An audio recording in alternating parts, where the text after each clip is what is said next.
Choix. Toujours. Choix 98.1. Radio X. Marceau, le soir. Marceau. Avec Marceau. Interesting. Marceau. Radio X. 18h35, Camille, c'est le moment de Maître Marc Bellemare qui est au bout du fil. Yay! Bonsoir, Maître Bellemare. Allô, comment ça va? Ça va très bien. Je retrouve ma partenaire de travail. Elle s'ennuyait. J'étais content d'entendre cette douce voix, là. Ah. J'ai tenu le fort en remplacement de Marceau la semaine passée, fait que j'ai parlé à Maître Bellemare, oui. Oui, la douce voix. Je veux pas parler contre toi, Yann, là, mais c'est quand même... Arrêtez d'être têteux, là. Ah, non, il faut être têteux. On ne l'est pas assez, je trouve. On l'est pas. Il faut être têteux, mais digne en même temps. Ouais, c'est ça. Faut rester digne, Maître Bellemare. C'est ça le défi, c'est ça. Hey, est-ce que toi, tu es journaliste, Yann? Ou... Non, pas du tout. OK. Parce que je regardais la semaine passée le sondage léger sur le baromètre des professions. J'aime bien ça lire ça, moi. Même si ça me décourage un peu, là. Écoute, en tête de liste, les pompiers, faites-vous confiance ou non aux pompiers, 97%. Ben oui, on fait confiance aux pompiers. OK, c'est vrai. En fin de compte, t'as pas même raison de parler contre les pompiers, surtout exact. si le feu pogne chez vous, là. Mais j'ai vu ça, vétérinaire, 91%. Ouais, eux autres, ils sont appelés à descendre dans les prochaines années parce qu'ils ont augmenté les prix, là. Je peux vous dire que, tu sais, à un moment donné, là, faire opérer ton chat, ton chien, ils pensent deux fois là, quand ça coûte plusieurs milliers de dollars. Puis ils sont comme un peu les dentistes, tu sais. Oui, mais vous savez, on s'est doté d'une machine à la fine pointe de la technologie qui va faire en sorte que l'opération va être encore mieux pour votre chien ou pour votre chat. Ouais, je sais bien, là, mais ton ancienne machine, elle me coûtait 1000$ de moins, là. Je pense qu'on tient compte des prix dans ces sondages-là. Ben oui. Quand tu as une profession, c'est parce que ça te coûte cher, c'est sûr. Mais les dentistes, eux autres, sont à 89. Alors, tu vois, les vétérinaires, 91. Ah, ils vont descendre, eux autres. Ah oui, ils vont descendre. Les dentistes? Hey, je suis plus capable. Au prix qui augmente à chaque année, je suis plus capable. Oui. Écoute, ça m'a fait penser à une déclaration, tu sais, les vétérinaires, les dentistes. Ouais. Te souviens-tu du député de Charlebourg, Jean-Marc Jacob? Qu'est-ce qu'il avait dit? Il était député du Bloc en 93. Puis, il s'était présenté contre Alf Mercier en 96 à l'élection municipale, puis il a perdu ses élections. Il était encore député du Bloc. À l'époque, on pouvait se présenter, même si c'était député, tu sais, à une élection municipale. Mm-hmm. Puis, quand il avait perdu son élection, il avait dit « Plus je connais les hommes, plus j'aime ma profession. Et vous le savez, je suis vétérinaire. » C'est très bon, ça. C'est bon, certain. Sauf que, à la suite de ses propos, là, c'est un peu comme Parizeau du soir du référendum, là, disons que c'est un peu regrettable. Ouais. Alors, il a été suspendu du caucus bloquiste pendant une dizaine de jours. Puis, quand il s'est représenté, il a voulu se représenter en 97, il a perdu son comté parce que les membres du Bloc l'ont pas désigné comme candidat. Ils ont désigné un autre gars qui s'appelle Richard Marceau. Mais tu sais, c'est quelque chose. Mais tu sais, en même temps... Richard Marceau, il était à la Ville de Québec longtemps, là. Je pense que oui. Ouais. Mais tu sais, tu peux pas. Il y a des choses que tu peux pas dire, tu sais. Je sais pas, surtout quand tu es un élu, tu sais. Mais c'est quand est-ce que c'est arrivé, ça, qu'on peut pas dire ce qu'on pense? Tu sais, Maître Bellemare, moi, avez-vous déjà travaillé... Avez-vous été avocat depuis votre naissance, vous? Non, mais... Non. Okay. Parce que moi, j'ai travaillé dans la restauration, là. Je peux vous dire que tant aussi longtemps qu'on n'apprend pas ce que c'est que la résilience, là, travailler dans la restauration avec des individus, là, on pourrait, si on faisait pas preuve de résilience, détester énormément d'individus, là. Il y a des gens qui ont aucune manière aucune façon, sont impolis, sont pas capables de dire s'il vous plaît, sont pas capables de dire merci, tu vas m'amener, tu vas me donner, amène-moi. Ouais. Tu peux pas te présenter comme député. Des claquements de doigts, Maître Bellemare, j'ai déjà entendu ça, là. Oui, c'est ça. Sonia Lebel, quand elle était à la commission Charbonneau, c'est ça? Ouais, des Elle parlait à un chum, c'est un chum, puis qu'elle commençait à claquer des doigts. Mais c'est celle-là, ça l'a fait connaître. Sur Laurier au Cosmos, à aujourd'hui, elle est au Trésor. Ça a été payant. Sur Laurier, Maître Bellemare, sur Laurier au Cosmos, à la table 21, il y a un client qui s'est levé et il a dit « Excuse-moi, peux-tu m'amener ma serviteuse, s'il vous plaît? » OK. Il l'a-tu sifflé un peu en même temps, non? Il dit, vous l'avez appelé comment? Il dit, ma serviteuse. Je dis, il n'y a pas peu de chance qu'elle revienne. Pas mal. Travailler avec le service à la clientèle, Maître Bellemare, ou encore faire du télémarketing. Vous savez pas, il faut faire preuve de résilience, sinon tu viens qu'à haïr tout le monde. Mais il faut que tu fasses attention à ce que tu dis des fois. Écoute, les députés fédéraux, là, ils ont des comtés. Tu sais que les comtés fédéraux sont plus populeux que les comtés provinciaux. Au provincial, tu as les îles de la Madeleine qui a 15 000 électeurs. Puis après ça, tu as le comté où il y a une élection qui s'en vient, là, Marie-Victorin. Marie-Victorin, puis ces comtés-là, là, c'est bien du monde, 50, 60 000 personnes. Mais au fédéral, là, 75, 80 000 personnes, c'est pas rare. Alors, ce gars-là, là, il est député du Bloc, puis il représente 75 000 personnes, puis il s'en va dire ça. Là. Écoute, à un moment donné, là, il y a des gens qui n'aiment pas ça. Puis, tu sais, quand tu te fais élire par le peuple, il faut que tu dises des choses qui ne seront pas trop déplaisantes. OK, mais vous avez l'impression que les gens s'en sont souvenus? C'est la raison pour laquelle il n'a pas été réélu? Okay. C'est certain. Moi, je m'en suis souvenu. Puis, écoute, ça a été une histoire incroyable. Puis même, il avait fait rire de lui dans une émission fédérale. Attends un petit peu, ça s'appelait un sketch anglais, la comédie télévisée Royal Canadian Air Farce. Il l'a ridiculisé. Air Farce. En tout cas, regarde, ça n'avait pas bien été pour lui, mais les vétérinaires, tout ça pour dire que malgré cette bourbe, ils sont à 91 %. Puis là, je cherchais les avocats, puis je descendais. Puis là, j'ai pogné 38e à 60 %. Mais moi, je suis un peu plus haut que ça. Je suis pas mal. Mais c'est une bonne nouvelle, Maître Bellemare, parce que j'ai les données. Vous avez celle de 2022 et j'ai celle de l'an dernier. C'est sorti en mars 2021 et les avocats étaient 36e, mais à 49 %. Et Marceau...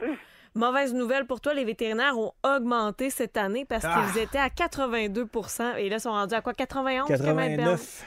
89, OK. Faudrait qu'ils augmentent leur prix encore plus parce que non, tu le sais, en marketing, non, mais dans les universités, ils apprennent ça. En marketing, là, mettons que tu fais un show, là, tu t'achètes une guitare puis tu fais un show, tu dis, venez voir Yann Marceau, comme Denis Lévesque a fait un bout de temps, là, moi, je vais louer une salle puis je vais gratter ma guitare. Puis ça coûte 5 piastres pour venir me voir Yann jouer de la guitare. Je te jure que si tu mets 50 piastres, tu vas avoir 2 fois plus de monde. Ben c'est vrai que les gens payent beaucoup pour des marques, hein? Tu mets une marque sur un chandail. 5 piastres, c'est niaiseux, je n'irai pas là, c'est poche. À 5 piastres, ça veut dire qu'il n'y aura pas un choix. Mais à 50, là, il y a comme tu sais, l'offre et la demande. Là, les gens se disent, mais c'est un bon produit, c'est 50 piastres, on va y aller. Ouais. Voilà. Savez-vous, c'est niaiseux de même. Maître Bellemare, savez-vous qui c'est qui gagne tout le temps au procès? Les avocats. Les avocats. Pas tout le temps, parce que si t'es payé au pourcentage, puis que tu perds ta cause, tu prends tous les risques. Mais de plus en plus, les avocats vont dire, OK, je vais apprendre au pourcentage, disons 25-30 % du montant que tu vas aller chercher, mais je veux un minimum. C'est-à-dire, je veux, 5 ou 10 000, au moins pour être sûr que tu vas avoir un montant d'argent pour le travail que tu vas faire. Parce que c'est des procédures, c'est beaucoup de travail. Tout le monde sait qu'on travaille très, très fort. Regarde, à l'heure qui est là, je continue de travailler. Moi, là, je travaille en ce moment. Là. Mais Julius Gray, là, chargeait dans le temps jusqu'à 600 piastres de l'heure, Maître Bellemare. Qu'est-ce qui justifie un taux horaire de 600 piastres quand on est avocat? Tu sais, moi, quand j'étais ministre, là, je négociais avec les avocats du gouvernement. Ouais. Puis quand je suis arrivé en 2003, il y avait une convention collective qui était sur le point d'être signée avec les avocats du gouvernement. Puis à un moment donné, le responsable du syndicat, il travaillait à Régis-des-Rentes, qui était avocat fonctionnaire. Ouais. Okay? Puis il vient me voir, puis il me dit, je suis content de voir que tu es rendu ministre de la Justice parce que je connais mon interlocuteur, parce que c'est un gars avec qui j'avais travaillé, puis j'avais plaidé contre lui parce que des causes de Régis-des-Rentes, j'en faisais, puis lui était de l'autre bord. Il me dit, tu vas nous comprendre, parce qu'il dit, moi, là, je suis de la même promotion que Lucien Bouchard. Puis il dit, Lucien Bouchard, là, il charge 500 piastres de l'heure. Puis il dit, moi, là, je gagne 75 000 par année. Il n'y a pas de justice. Mais j'ai dit, pourquoi tu ne vas pas travailler avec Lucien Bouchard? Donne ton nom, envoie ton CV, tu vas gagner 500 piastres de l'heure. Ah, ben, c'est parce que là, moi, je suis au service de l'État, je suis au service de la reine, là, tu sais. Écoute, c'est n'importe quoi. À un moment donné, là, oui, Julius Gray, mettons que je charge 600 piastres de l'heure, ben, il y a du monde qui est prêt à payer ça. Pourquoi? Parce qu'il est bon. Mais celle qui faisait comme la juge là, à TQS dans le temps, là, Anne-France Goldwater, est à peu près là-dedans. Mais Anne-France Goldwater, au moins, t'as un show quand il parle. Tu sais. Puis elle parle vite. Julius Gray, pour l'avoir eu, est souvent en entrevue. Tu sais, un homme extrêmement brillant. Mais il parle tellement lentement que j'aurais l'impression de voir mon compteur avancer. Tu sais, quand tu prends le taxi, là, tu dis, moi, j'ai juste 20 piastres. Ah ouais, tu veux pas des lumières rouges. Faut que tu fasses le pari que dans 1 heure, il règle beaucoup plus de choses qu'un avocat qui n'a pas d'expérience C'est vrai. Dans la même heure. Ça, c'est important. Moi, je fais des entrevues ici au bureau, c'est une demi-heure.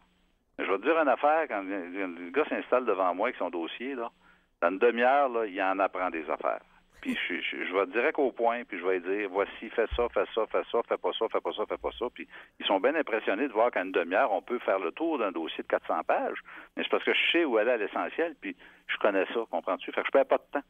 Alors, ça dépend tu sais, c'est sûr que le tarif horaire, c'est toujours délicat parce que t'as du monde qui va passer 10 heures à faire des recherches, mais si tu as un avocat spécialisé devant toi, les recherches, ils sont toutes dans sa tête, fait qu'il va te répondre dans 20 minutes.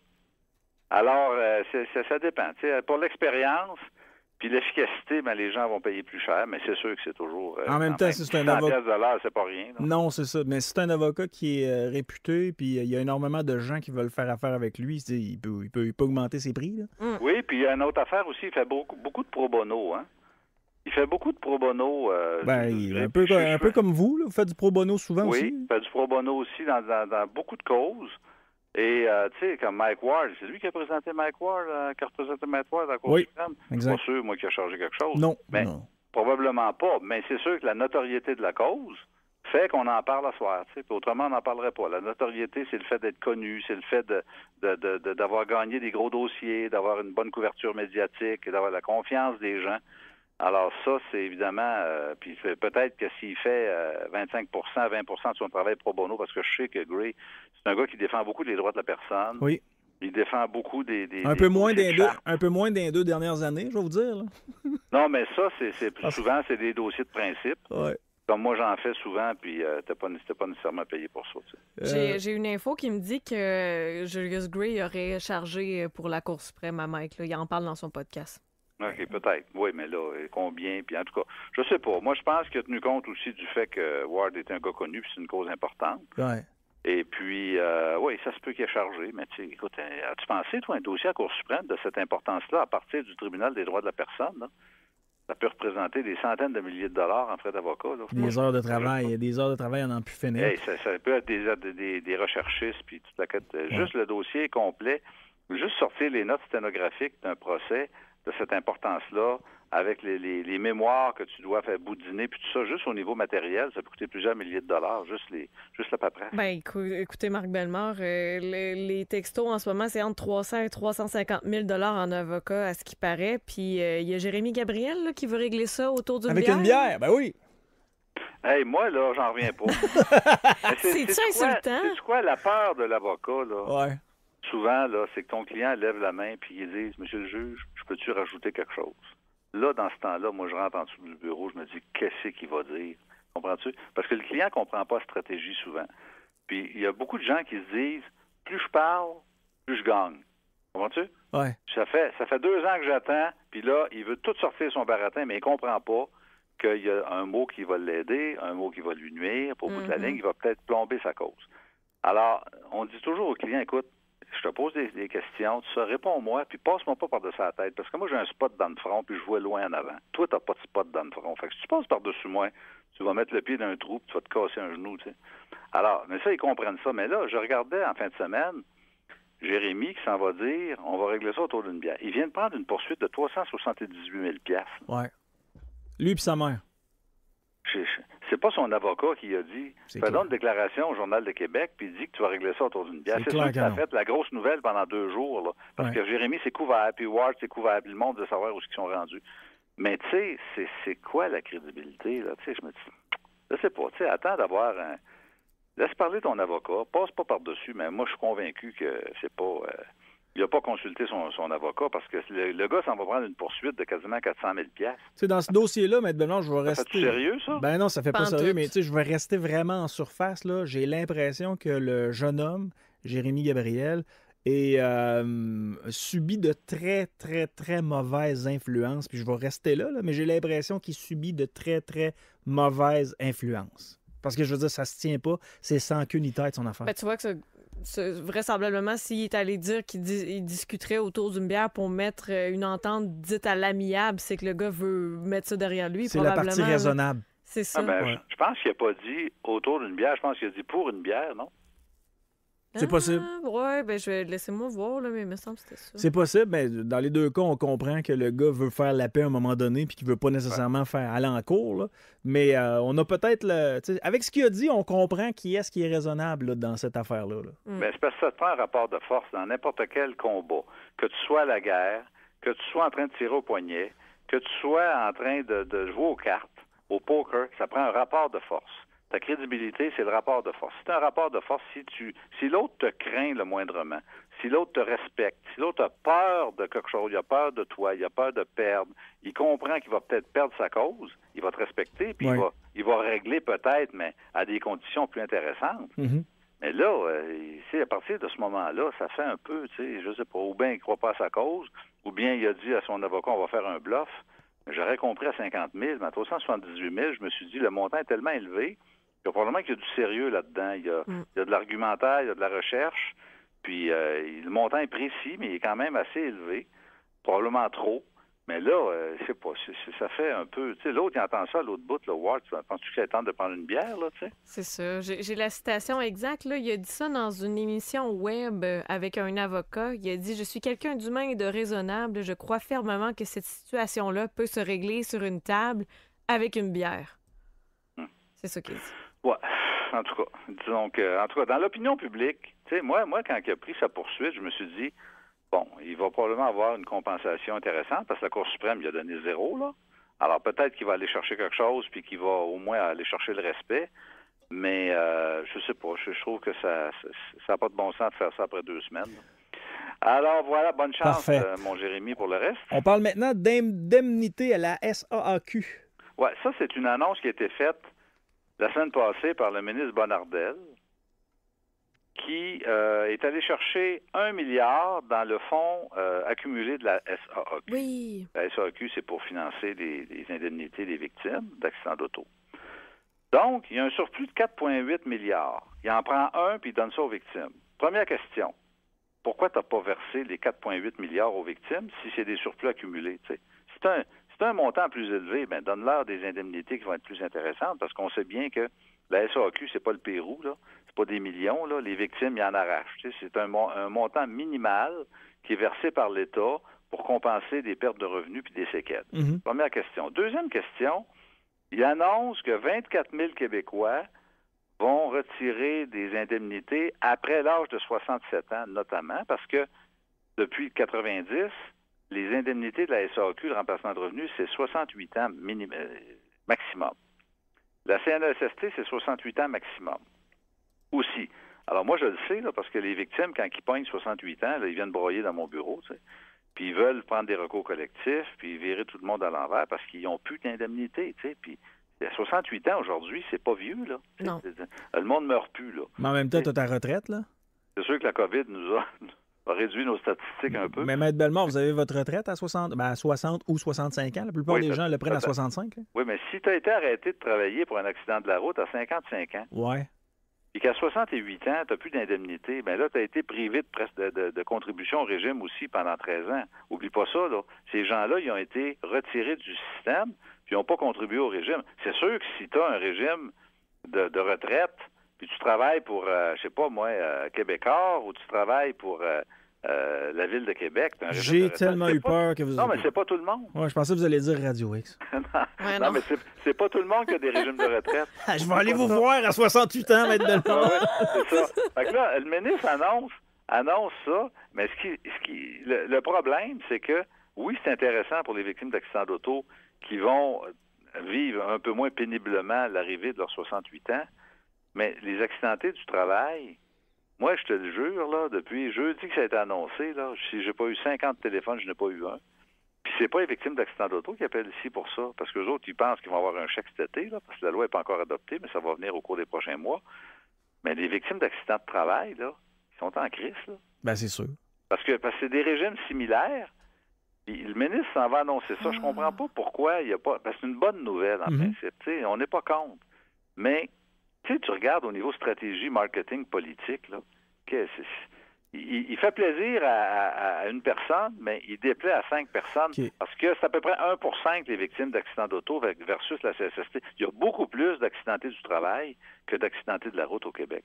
Là, vous me dites 4 milliards que Bonnardel a retiré. Il en aura donné 4,8 de surplus, mais il en a pris 1 pour redistribuer aux victimes. Mais la question, c'est le 3,8 qui reste. Tu vas faire quoi avec? Oui, c'est ça. Il va où? Est-ce que ça va coûter moins cher l'année prochaine? Ben c'est ça. Alors, il y a 2 façons de redistribuer trois façons de redistribuer des surplus de la SAC. Ou bien donc, tu donnes plus aux victimes, à qui ces sommes-là sont en principe destinées, parce que c'est un fonds d'assurance. Ou bien tu redistribues aux automobilistes en diminuant les primes. Ou bien tu prends le moton, puis comme le gouvernement l'a fait dans les années 90, je ne sais pas si tu te souviens, là, il y avait Marc-Yvan Côté, à l'époque, ministre libéral, avait pigé 2,2 milliards dans la caisse de la SAC. Puis il avait envoyé ça un peu partout dans l'État québécois, puis on n'a jamais su vraiment où c'est que l'argent était allé. Oui, bien, Maître Bellemare, j'ai comme eu un flash pendant que vous parliez. Là. On n'a pas annoncé des diminutions du permis de conduire pour 2022-2023, puis on dit que c'est 1 milliard qui va être retourné dans les poches des Québécois. Fait qu'on est en train de faire moins 1 milliard aussi sur... Non, mais ça a été annoncé l'année passée. Je ne sais pas si c'est le même montant. Mais ce que je peux te dire, là, Camille, là, c'est que c'est certain que c'est une vache à lait, là. Ben oui.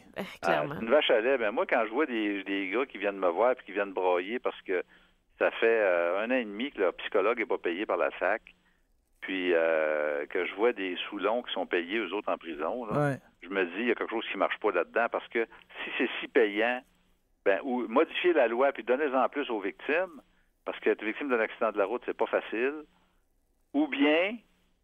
arrêter de siphonner les automobilistes. Mais c'est quoi? 4,8 milliards? C'est des vaches à lait. Moi, j'aimais bien les conservateurs. J'étais un peu plus de la droite économique, là. Mais les conservateurs, dans le temps, qui avaient pigé dans la caisse de l'assurance chômage, vous en souvenez? Oui, ben ça ressemble à ça. Je veux dire, ça, c'était du vol, là, à ciel ouvert. Ça ressemble à ça, mais je pense que les libéraux... c'est eux autres qui avaient accumulé des surplus, puis je pense qu'ils ont pigé dans la caisse, ou je sais pas trop ce qu'ils ont fait avec ça. Mais ça me choque, là, tu sais, parce que, écoute, c'est l'État, là. Moi, je comprends que McDo fasse de l'argent avec ses burgers, puis je comprends que Industriel Alliance, c'est une compagnie d'assurance privée, ils font des sous, ils font des profits, parfait. J'ai le choix d'aller ailleurs. Mais là, la SAAC, là, c'est un monopole d'État, là. J'ai pas le choix que d'envoyer mon chèque, là, si je veux avoir un permis de conduire, puis une plaque, là.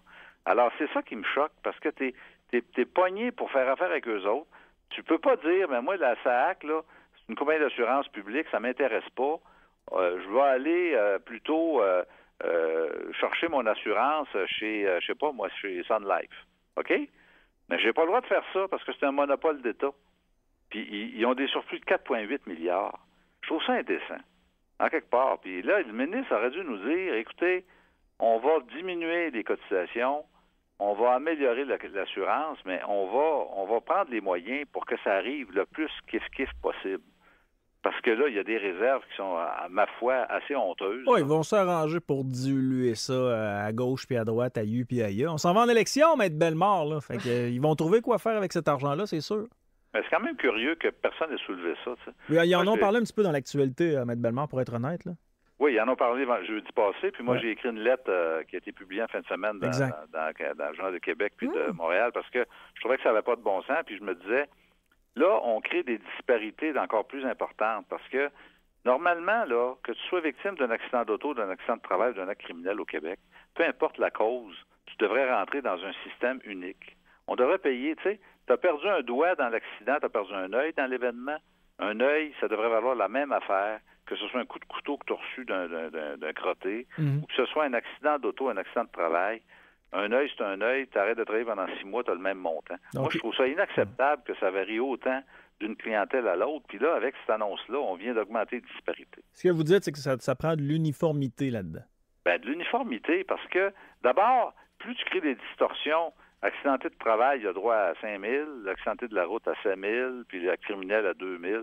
Plus tu crées des distorsions, plus tu crées de l'injustice, parce que c'est la même blessure, c'est le même Québécois, il paye les mêmes impôts.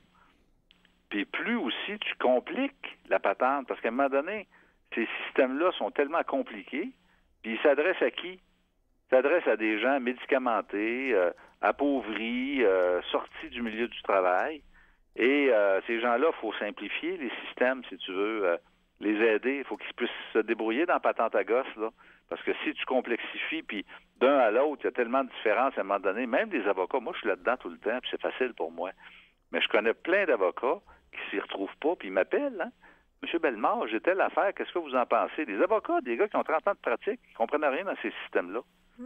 Alors, on augmente les différences et, à mon avis, c'est pas un chemin qu'on devrait prendre. On devrait plutôt tendre vers l'harmonisation puis d'avoir des systèmes qui se ressemblent le plus possible pour aider le citoyen à s'y retrouver. Notre troisième point de la soirée, contre-interrogatoire de la victime. Oui, ça, c'est une très, très bonne décision. C'est une juge à Montréal qui a refusé, dans une cause de divorce, que le gars qui se représentait seul, qui n'a pas d'avocat, puisse contre-interroger son ex qui était victime de violence conjugale. J'espère. Comprends-tu?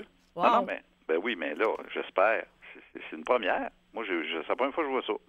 C'est arrivé il n'y a pas tellement longtemps, dans le district de Montréal. La juge Marie-Claude Armstrong qui a dit « Non, monsieur, vous ne contre-interrogerez pas votre ex-conjointe, qui, elle, était représentée par avocat. Mm-hmm. L'avocat de la fille a dit à la juge, ça va faire. Ce gars-là, en plus, il avait été reconnu coupable de harcèlement et de non-respect de conditions contre son ex et un de leurs enfants. Il est en appel de ce jugement-là, mais le jugement a quand même été rendu. Donc, il y avait une condamnation pour harcèlement et non-respect de conditions contre son ex. Il s'en va là tout seul au palais de justice, lui, avec son baluchon, là. Il dit, j'ai des questions à poser à mon ex. Puis c'est un contexte d'harcèlement sexuel puis de violence conjugale. Écoute, la juge a dit non. Fait que là, elle a désigné un avocat paravent. Un avocat paravent, c'est un avocat qui est là pour... il y a un rôle à jouer, mais je veux dire, c'est un avocat qui vise à créer une espèce d'écart, une espèce de, comprends-tu, de clivage entre les parties. Et c'est ce qui s'est produit. Et c'est un avocat qui va être désigné par la Cour, puis qui va arriver là, puis qui va dire, monsieur, c'est moi qui contre-interroge madame. Ça ne veut pas dire qu'il ne fera pas une bonne job. Mais tu sais, juste le fait de voir ton agresseur tout seul, qui interroge, puis en plus de ça, des gens, par expérience, j'en ai vu des dossiers où les gens se représentaient seuls dans des causes comme ça, puis le monde est tout mêlé.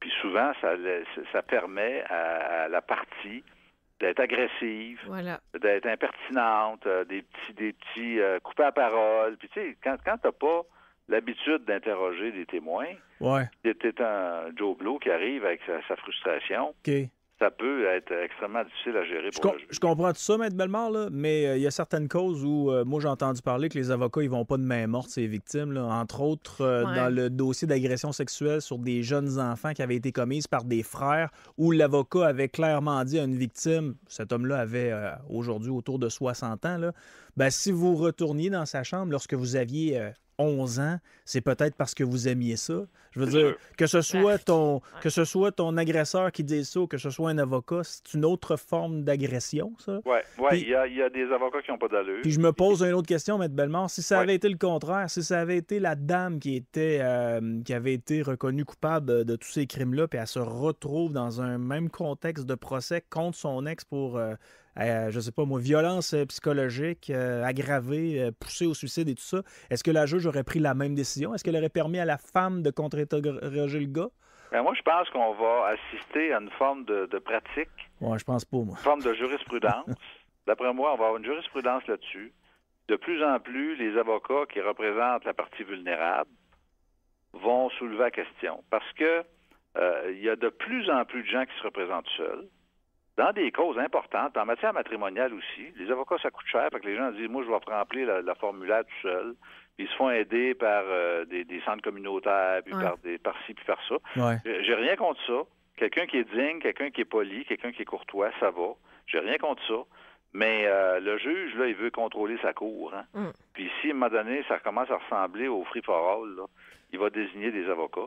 Dans ce cas-ci, ça arrivait souvent en matière criminelle. Mais dans ce cas-ci, on est en matière civile, en matière matrimoniale. Puis moi, je suis franchement chapeau pour la juge qui a décidé ça, parce que je trouve que c'est une bonne idée, puis ça devrait se répéter dans d'autres dossiers. Je suis d'accord, moi aussi, Mme Bellemare, parce que le premier réflexe que j'ai eu, ça a été de dire « j'espère », parce que, surtout dans un contexte de violence conjugale, que ce soit homme ou femme, là, de se représenter tout seul puis d'aller contre-interroger sa victime, c'est d'exercer une forme d'harcèlement psychologique puis de tentative de pouvoir. Une Puis deuxième c'est fois, là là. que tu viens fucker le témoignage, puis c'est là que la personne peut perdre sa cause parce qu'elle est tellement... elle se sent menacée. Fait que c'est une excellente idée, puis je lève mon chapeau, je sais pas son nom, là, je m'en rappelle plus, mais... La juge Armstrong. Armstrong. On la salue. Comme l'ancien numéro 10 des Maple Leafs de Toronto, George Armstrong. Maître Bellemare, on n'était pas vivants, nous autres, à ce moment-là.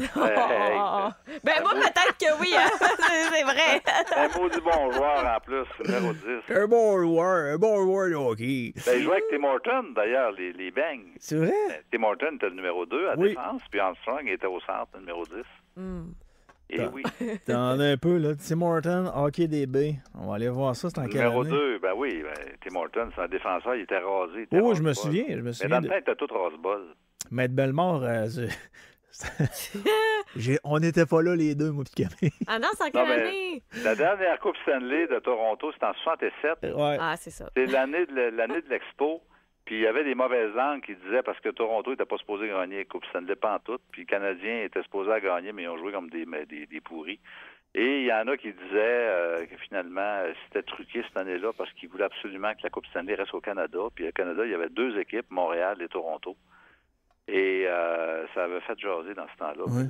Mais il n'y avait pas une gueule de porte-bonheur, M. Tim Horton, hein?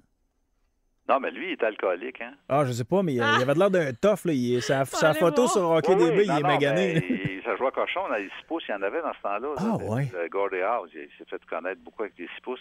Mais Tim Horton, il était à la défense. Ouais. Il prenait un coup, puis quand il a pris sa retraite, il a ouvert une baignerie. Des beignes, puis il vendait des beignes, puis tout ça. Puis à un moment donné, ça n'a pas trop marché, puis ci, puis ça. Fait que finalement, il y a une compagnie intelligente qui a décidé d'acheter le nom de Tim Horton, puis c'est devenu ce que c'est aujourd'hui.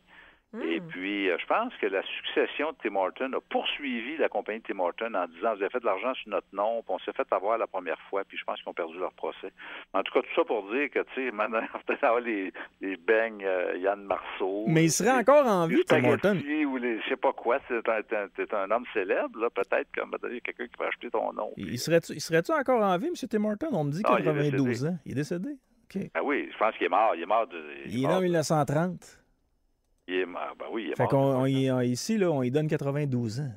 Es-tu sérieux? Il est encore vivant. Ben là, je vais attendre un peu, là. Parce que Wikipédia l'a tué, là, s'il est vivant. Ah, si Wikipédia l'a tué, c'est qu'il est mort. Oui, pas mal sûr qu'il est mort. Ouais. Je serais très, très surpris. Ils ont oublié sa fiche sur Hockey DB. OK. Il est mort en 74, Maître Bellemare. OK. Bon, mais c'est ça. Il est mort, puis je pense qu'il y avait... Je pense qu'il y avait une bonne tendinite du coude. Là, ouch, il serait lever la bouteille. Là. Il serait décédé en perdant le contrôle de son véhicule qui roulait à peu près à 160. Bon, ben, tu sais, regarde, en tout cas, il y avait peut-être un autre accidenté de la route. Il y avait une boîte de beignes sur le siège à côté, puis il a été distrait. C'est triste, hein? Maître Bellemare, c'est toujours un plaisir. La SAAQ, si on a des dossiers à régler avec la SAQ, la CNESST, l'IVAC, la SAC, on communique avec vous chez bellemaravocat.ca. Absolument, bien sûr, ça va nous faire plaisir. Merci beaucoup. Bonne semaine. OK, bonne semaine. Salut. Bye-bye. Hey, parlant de café, t'as-tu vu ça, toi, la semaine passée? Je pense que c'est 6,90, le cappuccino qui est rendu. Le cappuccino... 6,90, le cappuccino moyen, là. Ouais, le prix du café. 6,90. Ouais, je commence à deviner ce serait peut-être où, là, parce que, me semble, mon Tim Hortons, c'est pas si cher que ça. Je nommerai pas de nom, là, mais je suis en processus d'achat d'une machine à café, là. Okay? Puis là, moi, la machine à café qu'on a ici, là, avec le cop et tout ça... c'est là que tu fais tout le temps des dégâts avec. À chaque fois qu'il y a du café qui est comme semi en train de coller, je sais que c'est toi. Hey, j'ai 2 boîtes de Costco que je passe depuis quasiment 3 ans en arrière ici, là. Puis, cette machine-là vaut à peu près 100$. Ouais. Puis ça me toffe à peu près, mettons, 1 an et demi, 2 ans. Après ça, la machine est scrap, je m'en vais en chercher un autre. Mais là, j'étais en processus d'achat d'une machine à café, puis Princesse, elle n'est pas capable d'avoir ce genre de petit café-là. Elle veut des cappuccinos et tout ça. Mais là, j'étais contre le fait d'acheter ça, parce que ces machines-là valent 1000$, 2000$, 3000$. Il y en a jusqu'à 4000$, de ce que je comprends, là, les Jura et tout ça. Mais à 7$ du café, Camille, là, tu y penses. Hein? Ouais, mais tu peux les magasiner aussi, Marceau, là. C'est pas partout. Les fines bouches là, vont vouloir avoir un americano allongé avec une dose d'espresso de plus, puis un, tu sais... Ouais, c'est ça. Mais t'es pas obligé, là. Mais toi, t'es pas ce style-là, toi. Ben moi, des fois, de temps en temps. Tu vois-tu, aujourd'hui, là, j'étais allée me chercher un latte, mais un thé matcha, là. Tu sais, c'est vert fluo, là. Ouais. C'est un thé, mais de format latte. Puis ça, je suis pas capable de me faire ça chez nous. Mais ça coûte combien, ça? C'est 50. Ça coûte 7 piastres? OK. 6,5. Mettons 7 piastres avec le type, parce que j'imagine que t'as donné du type, Non. là. Non? OK. Non, mais je m'excuse, là. Moi, faut que tu me demandes sur la machine si je veux mettre du type, j'ai jamais d'argent comptant. OK. Fait que j'en donne quand on me l'offre, là. Parfait. Moi, je sais pas, mais j'ai tout le temps compté comme ça, puis je réussis tout le temps à sauver un peu d'argent. Ouais. OK? Mais ton Tes café, trucs. il t'a coûté 7 piastres. T'es imposé à... T'es au Canada, au Québec, t'es imposé à 50 là. Il y a 50 de ta paye qui s'en va. Ça veut dire que ton café de 7 piastres t'a coûté en réalité 14 piastres. Arrête! C'était bon. Mais ça sert à quoi, la vie, si on n'en profite pas avec des petits plaisirs? Je comprends, mais tu comprends que là je suis un peu plus ouvert Oh. à aller acheter une machine à café qui vaut beaucoup plus cher que celle que j'ai depuis des années et des années. Ouais. Parce qu'en raison du fait que les fabricants de café ils sont en train d'abuser. Là. C'est comme tu sais, Natrel et tout ça. Je veux dire, le sac de lait, qui est capable de se payer un sac de lait, là? Tu sais, qui travaille au salaire minimum, mettons, là, c'est rendu 8 piastres, je pense, un sac de lait. C'est 7-8 piastres à peu près. J'ai plus son tweet, mais Mais Yann Sénéchal a tweeté là-dessus la semaine passée. Il a dit un sac de chips au dépanneur, 4 piastres et que ça veut dire qu'il faut que je travaille quelque chose comme 30 minutes au salaire minimum pour être capable de me payer un sac de chips. C'est ça. Mais ça m'avait marqué l'image. Apprends à calculer ça comme ça. Si tu veux t'en aller dans une maison à un moment donné, là, apprends à calculer ça maintenant. Ouais. Maintenant, de même. Mon café me coûte 7 piastres. En réalité, il me coûte 14 piastres parce qu'on est imposé à 50 Ouais. Ça vaut-tu vraiment la peine que je le paye 14 piastres? Puis imagine, il y en a qui se commandent juste des cafés puis mettons des petits déjeuners là, sur Uber, qui a en plus de ça des frais de livraison des fois, fait que ton café t'en revient quasiment à 20 piastres. Quand tu y penses. 20 piastres. Ben là, si tu calcules, tu sais, 14 piastres plus un genre de 5 piastres de livraison avec Uber, plus le type, il y en a qui font ça, là. À matin, quand je suis allée le chercher, il y avait quelqu'un qui préparait une commande pour Uber, pour un latte, là, pour un café. Fait que tu travailles 1 heure pour ton café si tu gagnes 20 piastres à l'heure. Genre. C'est fou raide. Je vais... comment ça s'appelle la place où ils vendent des cafés trop chers, là? Starbucks? Ben, c'est là que j'étais à Ça? matin. Bon, bref. C'est là que j'étais à matin. Je suis là, je suis dans le fil. Moi, je vais jamais là. Je vais tout le temps chez Ronald ou chez Tim, là. C'est ça. Puis Ben, ça il me coûte pas 6 piastres. Ça me coûte entre 2 piastres et 3 piastres. Ça fait bien mon affaire. Puis je suis pas un spécialiste du café. Fait que je suis pas... ça me dérange pas, là. Mais là, je me ramasse là, puis... Honnêtement, je sais pas quoi dire à la fille, là, parce que là, il y a plein de spécialités et tout ça. Je dis, ben, regarde, fais-moi ce que tu veux. Mais donne-moi un grand format. Écoute, elle m'a donné un café, là. Pumpkin, c'est citrouille. Ah oui, mais c'est bon, ça, la citrouille. Mais non, mais je voulais juste du café, là. Je voulais pas de la citrouille dans mon café, là. Ouais. T'aurais dû demander pas de saveur. Puis tu regardes, ça te coûte 7 piastres. Des fois, de temps en temps, là. La citrouille? Ouais, c'est bon. C'est plus du café. À la défense, je trouve ça bon. Il y a des gens, Marceau, qui te conseillent de faire payer la machine à ta blonde, si c'est ce qu'elle veut. Puis si c'est elle qui est la fancy des deux. Puis moi, ben, je te dis splitter la facture. Moi, mais en même temps, si je m'achète un équipement de hockey, elle va payer la moitié. Oh non, elle le fera pas. Ça marche pas de même, non. T'es perdant au bout de la ligne. Je suis perdant, hein? Fait que je pense que je vais rester avec mes vieux cups à café du Costco que j'ai ici depuis 3 ans. Ah oui. Du café, c'est du café. Ah ouais, du café, c'est du café. Je viens de dire ça, j'ai insulté les amateurs de café. On là. me dit Jura. OK. On me dit Jura que c'est une bonne marque pour les machines à café. Je connais pas. Moi, je suis encore avec une Keurig, mais format vraiment quasiment de voyage, là. Une Keurig? Ouais. Ok. Il n'y a pas plus que 12 onces d'eau qui rentre là-dedans, là. Ça te donne une idée, là. C'est rien, là. C'est un petit café, ça. Mais des Jura, là, à moins de pogner ça usagé, t'as rien en bas de 1000 piastres. Ouais, effectivement, là, ce que je regarde, là, sur un site, là, t'as ça commence à partir de 1300. Hey, tabarouette. Hey, je bois des cafés au cop, là. Ah oui? Chez nous, là, chez nous, j'habite, là, présentement. Mais t'as vraiment dit, je veux celle-là. Une machine Jura. Elle n'a pas spécifié Jura, là, mais en même temps, quand j'ai dit Jura, là, tu sais, les yeux sont comme remplis d'étoiles. C'est ça. C'est qu'ils ont comme un sentiment d'appartenance à Jura, là. Mais, tu sais, chez nous, là, j'ai du café instantané, puis ça fait, là. Ben ouais. Des fois de temps en temps. Mais toi, ça ferait-tu? Il y a une marque qui est bonne, le Nescafé en Moi, c'est poudre. Maxwell là. House à 1$. Moi, il est un petit peu plus cher, là, mais le Nescafé en poudre, là, il est assez corsé. Puis pour vrai, mélanger avec de l'eau, là, il est bon. Ouais, 2 cuillères à soupe de Maxwell House, là, puis je te dis que tu pars en courant de chez vous le matin. Oui, c'était en forme. C'est solide. Hey, 19h14, 418-670-9098, 418-670-9098, 1877-440-24. Hey, 4000$ la machine Jura. Ouais, non, J'espère qu'elle l'a pas vu. Non, c'est... Gars, rendu là, tu apportes lui ce dilemme-là, c'est un voyage dans le sud ou une machine à café. Mais encore là, 4000$, Camille, cash, c'est équivalent de 8000$. Ouais, c'est vrai. C'est genre 2-3 voyages dans le Faut sud. que tu nettoies ça. Là. Oh oui, parce qu'à ce prix-là, écoute, t'engages quasiment quelqu'un en sous-traitance comme DH pour nettoyer ta machine, là, pour être sûr qu'elle marche puis qu'elle pète pas. Je Là. suis pas sorti du bois, mais s'il y en a qui veulent acheter un rein, on est peut-être un disponible. Ben oui, c'est correct. On a besoin de juste un, en fait. Ouais, voilà.